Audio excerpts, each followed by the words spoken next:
बुढ़वा मंगल की पौराणिक कथा। जय श्री राम। दोस्तों, हिंदू धर्म में मंगलवार का दिन श्री हनुमान जी को समर्पित होता है, लेकिन ज्येष्ठ माह के मंगलवारों का विशेष महत्व है। इन्हें बड़ा मंगलवार या बुढ़वा मंगलवार कहा जाता है। उत्तर भारत, विशेषकर उत्तर प्रदेश में यह दिन भक्ति, सेवा और हनुमान आराधना के विशाल उत्सव के रूप में मनाया जाता है। भक्ति और चमत्कार का अद्भुत संगम है। बुढ़वा मंगल एक ऐसा पावन पर्व है जो आस्था, इतिहास और पौराणिक से गहराई से जुड़ा है। यह दिन केवल एक मंगलवार नहीं, बल्कि राम भक्त हनुमान जी की अमर भक्ति, शक्ति और सेवा भावना को समर्पित एक अत्यंत दिव्य तिथि है। दिवंती है कि यह परंपरा महाभारत काल में घटित एक अद्भुत घटना से जुड़ी है, जिसमें श्री हनुमान जी ने स्वयं प्रकट होकर भीम जैसे बलशाली पांडव को उनकी मर्यादा का पाठ पढ़ाया था। कहा जाता है कि महाभारत काल में जब भीम को अपनी शक्ति पर घमंड हो गया था, तब प्रभु श्री राम के परम भक्त हनुमान जी ने एक बूढ़े वानर का रूप धारण करके उन्हें सबक सिखाया था। यह लीला ज्येष्ठ माह के अंतिम मंगलवार को हुई थी, तभी से यह दिन बुढ़वा मंगलवार कहलाता है। एक और मान्यता यह भी है कि इसी दिन प्रभु श्री राम और हनुमान जी का पहला पावन मिलन हुआ था। वह क्षण जब भक्त और भगवान का संगम हुआ और दुनिया को सच्ची सेवा और भक्ति का आदर्श मिला। इतना ही नहीं, इतिहास के पन्नों में लखनऊ की भी एक विशेष भूमिका है। जब नवाज वाजिद अली शाह के समय में महामारी फैली, तब अलीगंज के प्राचीन हनुमान में एक वृद्ध भक्त के विशाल भंडारों का आयोजन करवाया और सच्चे मन से हनुमान जी की पूजा की। कहते हैं उसी दिन चमत्कार हुआ और महामारी समाप्त हो गई। तब से लखनऊ में बुढ़वा मंगलवार का एक महापर्व के रूप में मनाया जाता है, जिसमें लाखों भक्त प्रसाद और भंडार का लाभ उठाते हैं। तो आइए जाने इस बुढ़वा मंगलवार की अद्भुत कथा, जहां जुड़ी है महाभारत की गाथा, राम हनुमान का मिलन और नवाबी लखनऊ की श्रद्धा और सेवा की परंपरा। दोस्तों, हम आपको हनुमान जी के बड़े मंगलवार की पावन कथाओं का श्रवण कराएंगे। अतः दोस्तों, आपसे निवेदन यह है कि आप सभी कथाओं को श्रद्धा भाव से पूरा अंत तक अवश्य सुनें। कथा का आरंभ होता है जब महाभारत का समय था और घमंड ने बल को अंधा कर दिया था। पांचों पांडव वनवास में थे। एक दिन की बात, महाबली भीम जंगल में भ्रमण कर रहे थे। वे गर्व से भरे हुए थे क्योंकि उनके पास असीम बल था। उनका आत्मविश्वास धीरे धीरे घमंड का रूप लेने लगा था। वे सोचने लगे, संसार में मुझसे बलशाली कोई नहीं, मैं अकेले ही दुष्टों का नाश कर सकता हूँ, मुझे किसी की आवश्यकता नहीं है। यह घमंड श्री हनुमान जी को स्वीकार न था, क्योंकि वे जानते थे कि घमंड विनाश का कारण बनता है और सच्चे योद्धा को विनम्रता का आभूषण ही शोभा देता है। श्री राम के भक्त हनुमान जी ने भीम को सबक सिखाने का निश्चित किया।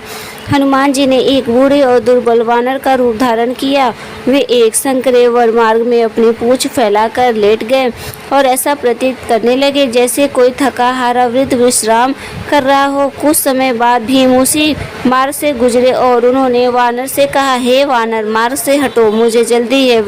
वृद्ध वानर बोले, हे पुत्र, मैं वृद्ध हूँ, दुर्बल हूँ, मेरी पूंछ ही यदि रास्ते में है तो तुम स्वयं उसे हटा लो। भीम का यह सुनकर क्रोध में आ गया और अक्सर भी उन्होंने सोचा था, मैं तो गधा धारण करने गया था, बलशाली भीम हूँ, एक बूढ़े वानर की पूंछ क्या चीज़ है। उन्होंने पूंछ को हटाने के लिए हाथ लगाया, किंतु पूंछ टस से मस नहीं हुई थी।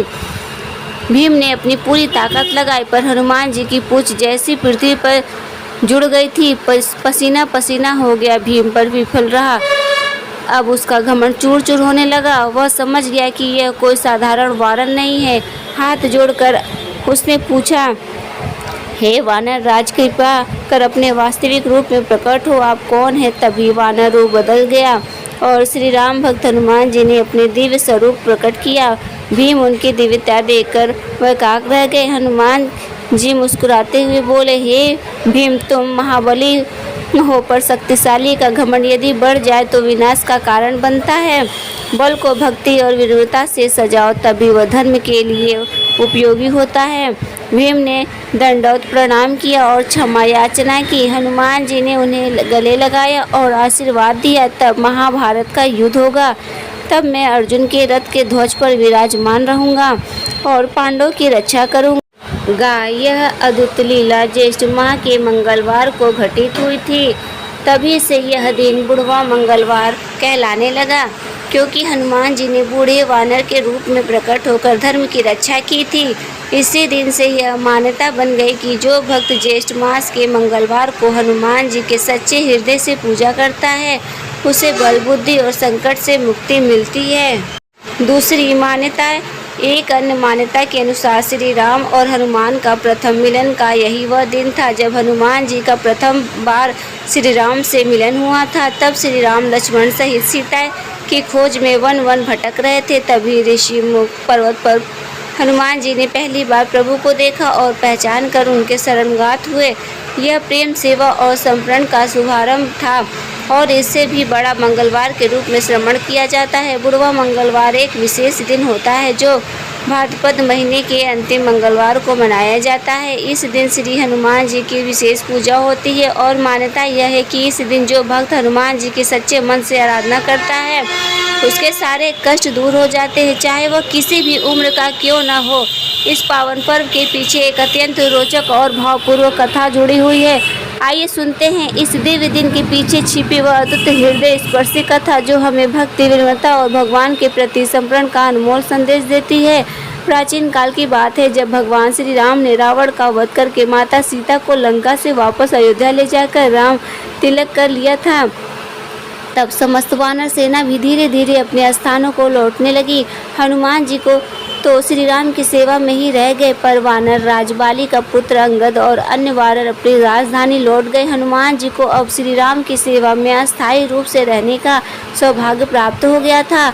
एक दिन माता सीता ने श्री राम से कहा, प्रभु हनुमान जी ने हमारे लिए जो कुछ भी किया है वह अवर्णनीय है, हमें उन्हें कोई उपहार अवश्य देना चाहिए। श्री राम मुस्कुराए और बोले, हनुमान की भक्ति तो निष्काम है, फिर भी तुम्हारा भाव उत्तम है, तुम कुछ विशेष दो। यह उस समय की बात है जब भगवान श्री राम ने रावण का वध कर माता सीता को लंका से मुक्त कराया और अयोध्या लौटकर राजा अभिषेक करवाया। संपूर्ण अयोध्या दीपों से जगमगा रही थी, हर ओर उल्लास और आनंद की वर्षा हो रही थी। श्री राम का वनवास समाप्त हो चुका था और सीता जी पुनः रानी के रूप में प्रतिष्ठित हुई थी। जब तब सब कुछ शांत हो गया तो वानर सेना धीरे धीरे विदा होने लगी। वानर राज बाली का पुत्र अंगद, नल, नील, जामवंत और अन्य सभी योद्धा अपने अपने नगर लौटने लगे, पर एक थे जो कहीं नहीं गए, हनुमान जी। वे श्री राम के चरणों में ऐसे रम गए थे जैसे नदी सागर से मिलकर उसमें विलीन हो जाते हैं। श्री राम के चरण ही उनके लिए अब सब कुछ बन गए थे। एक दिन सीता जी श्री राम से कहा, नाथ, हनुमान जी ने तो जो कुछ हमारे लिए किया है वह तो देवताओं के लिए भी असंभव था।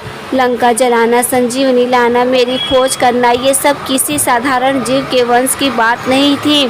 मुझे लगता है कि हमें उन्हें कोई अमूल्य भेंट देना चाहिए। श्री राम मुस्कुराए, सीते, हनुमान का प्रेम निरपेक्ष है, वह कुछ मांगते नहीं है, पर यदि तुम्हारा भाव शुद्ध है तो उन्हें जो भी दोगी वह हृदय से स्वीकार करेंगे। माता सीता ने एक सुंदर मोतिया की माला बनाई। वह माला न सिर्फ कीमती थी बल्कि उसमें प्रेम, आभार और वात्सल्य के भाव रहे थे। सीता जी ने बड़े सम्मान के साथ वह माला हनुमान जी को भेंट की। हनुमान जी ने वह माला अपने हाथ में ले ली, आंखों से लगाई, फिर एक एक मोती को अपने दांत से काटने लगे। सभा में सभी स्तंभ रह गए। लक्ष्मण जी ने आश्चर्य से पूछा, हनुमान जी आप यह क्या कर रहे हैं? यह माता सीता की दी गई माला, आप इसे क्यों काट रहे हैं? हनुमान जी ने अत्यंत सरल भाव से उत्तर दिया, मैं देख रहा हूँ कि इन मोतियों में राम और सीता का नाम है या नहीं। यदि उनमें उनका नाम नहीं है तो मेरे किसी काम की नहीं है। यह सुनकर सभा में मौन छा गया। सभी की आंखों में श्रद्धा की आंसू आ गए। तभी किसी ने पूछा, तो हनुमान जी आपसे भीतर राम और सीता का नाम है क्या? हनुमान जी ने मुस्कुराकर अपना सीना चीर दिया और क्या दृश्य था वह! उनके हृदय में, रुधिर में, हर एक रोम में केवल राम और सीता ही बसते थे। राम का नाम तो उनकी आत्मा की नाड़ी बन चुका था। सभा में भक्ति की बाढ़ आ गई। वहाँ उपस्थित सभी लोग स्तब्ध रह गए। हनुमान की भक्ति में केवल सेवा या शक्ति का प्रदर्शन नहीं थी, वह आत्मा का समर्पण थी। मान्यता है कि एक दिन जब संग्राम घटित हुआ था, भाद्रपद मास का अंतिम मंगलवार था, तभी से यह दिन बुढ़वा मंगलवार के नाम से प्रसिद्ध हो गया। उसका यह सिर्फ बूढ़ों का मंगल नहीं बल्कि यह संदेश है कि भक्ति कभी वृद्ध या युवा नहीं होती। कहते हैं कि लखनऊ में नवाब वाजिद अली शाह के समय एक विकराल महामारी फैली। हर ओर मृत्यु का भय पर्याप्त था। तब एक वृद्ध ने हनुमान जी की विशेष पूजा करके एक विशाल भंडारा करवाया और सच्चे मन से प्रार्थना की। चमत्कार हुआ, महामारी थम गई। उसी दिन मंगलवार था और तभी से लखनऊ में इसे बुढ़वा मंगलवार के रूप में बड़े धूमधाम से मनाया जाने लगा। बुढ़वा मंगलवार केवल एक व्रत या परंपरा नहीं है, यह हमें सिखाता है कि भक्ति उम्र की मोहताज नहीं होती। सच्चा भक्त अपने स्वामी के बिना किसी दिखावे के समर्पण करता है। प्रभु का नाम ही सर्वोच्च आभूषण होता है। यदि हम भी हनुमान जी की तरह निष्काम भाव से प्रभु की भक्ति करें तो हमारे जीवन की सारी कठिनाइयाँ मिट सकती है। इस बुढ़वा मंगलवार पर एक प्रण ले, मैं भी हर मंगलवार को हनुमान चालीसा पढ़ूंगा, प्रभु का नाम जपूंगा और बिना किसी अहंकार के सेवा करूंगा। जय श्री राम, जय मंगल बजरंग बली। बुढ़वा मंगलवार की मंगलमय शुभकामनाएं। अब कथा आती है बुढ़वा मंगल की ओर। श्री राम के पृथ्वी से प्रस्थान के बहुत वर्षों के बाद कल युग का समय आया। तभी देवी देवताओं अपने लोकों में चले गए, परंतु हनुमान जी अमर थे, चिरंजीव। वे पृथ्वी पर भक्तों की रक्षा के लिए विचरण करते रहते। एक बार की बात है, काशी नगरी में एक बूढ़ा ब्रह्मचारी हनुमान जी का परम भक्त था। उसकी उम्र 90 वर्ष के करीब थी। उसके कोई संतान नहीं थी और वह अत्यंत निर्धन था, लेकिन उसका विश्राम था कि जब तक प्राण में तब तक राम नाम और हनुमान जी का स्मरण नहीं छूटेगा। वह मंगलवार को गंगा स्नान करता, हनुमान मंदिर में दीप जलाता और प्रसाद चढ़ाता। उसकी भक्ति देखकर लोग उसे बुढ़वा हनुमानिया कहने लगे। एक दिन मंगलवार को जब वह मंदिर जा रहा था, अचानक मार्ग में गिर पड़ा। लोगों ने सोचा अब इसका अंतिम समय आ गया है, पर तभी चमत्कार हुआ। एक वृद्ध पर अत्यंत तेजस्वी पुरुष वहां आए। उन्होंने उसे उठाया, गंगा जल पिलाया और कहा, भक्त उठो, अभी तुम्हारा समय नहीं आया। बूढ़ा ब्राह्मण उठ बैठा और हैरानी से देखने लगा। वृद्ध व्यक्ति अदृश्य हो गए। वह समझ गया यह स्वयं हनुमान जी थे। उस दिन मंगलवार था, भाद्रपद मास का अंतिम मंगलवार। तभी से यह दिन बुढ़वा मंगलवार के नाम से प्रसिद्ध हो गया।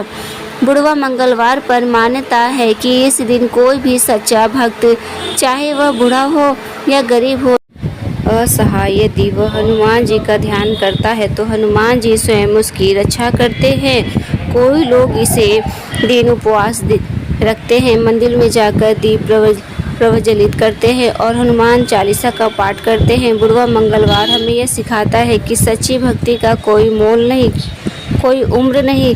जब तक जीवन है तब तक प्रभु का स्मरण करते रहो। हनुमान जी की कृपा जिस पर हो जाए, उसके जीवन का संकट चाहे कितना भी बड़ा क्यों न हो, समाप्त हो जाता है। बुढ़वा मंगलवार की कथा हमें यह सिखाती है कि बल का घमंड सबसे बड़ा अंधकार है और विनम्रता ही शक्ति की सच्ची पहचान है। हनुमान जी के जीवन में जहाँ अपार बल है, वहीं उनके चरणों में अद्भुत भक्ति और नम्रता भी है। यही गुण उन्हें अमर बनाते हैं। जो इस दिन श्रद्धा से उनका स्मरण करता है, उसे भय, रोग, संकट और घमंड चारों से मुक्ति मिलती है। हे प्रभु, हमें भी ऐसी ही भावना दो। हमारे हृदय में सेवा, दया और भक्ति का दीप जलता रहे। बजरंग बली की जय। जय श्री राम। हर हर महादेव। जय श्री कृष्ण। दोस्तों, प्रेम से बोलिए जय श्री राम। ऐसे ही और भी रोचक और आध्यात्मिक वीडियो के लिए चैनल को सब्सक्राइब कर ले। दोस्तों, आपको ये कथा कैसी लगी कृपया कमेंट करके ज़रूर बताएं। वीडियो पसंद आई हो तो वीडियो को लाइक करें और अपने दोस्तों के साथ ज़्यादा से ज़्यादा हो सके तो शेयर करें। फिर मिलते हैं ऐसे ही नेक्स्ट वीडियो के साथ। तब तक के लिए जय श्री राम।